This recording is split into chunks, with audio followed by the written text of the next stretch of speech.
باللہ من الشیطان الرجیم بسم اللہ الرحمن الرحیم۔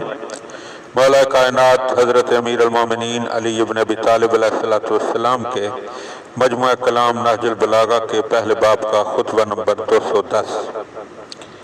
اللہم ایما عبد من عبادک سمع مقالتنا العادلة غیر الجائرہ والمصلحة غیر المفسدہ فی الدین والدنیا۔ خدایا تیرے بندوں میں سے جو بندہ ہماری ان باتوں کو سنے جو عدل کے تقاضوں سے ہم نوا اور ظلم و جور سے الگ ہیں، جو دین و دنیا کی اصلاح کرنے والی اور شر انگیزی سے دور ہیں۔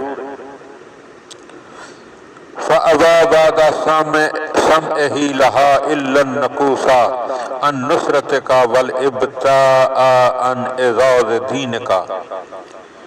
اور سننے کے بعد پھر بھی انہیں ماننے سے انکار کر دے تو اس کے معنی یہ ہیں کہ وہ تیری نصرت سے منہ موڑنے والا اور تیرے دین کو ترقی دینے سے کوتاہی کرنے والا ہے۔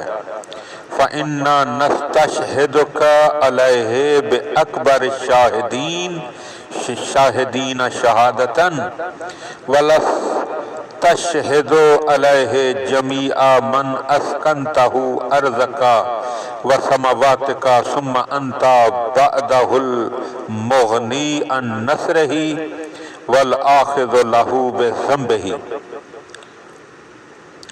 اے گواہوں میں سب سے بڑے گواہ، ہم تجھے اور ان سب کو جنہیں تو نے آسمانوں اور زمینوں میں بسایا ہے اس شخص کے خلاف گواہ کرتے ہیں۔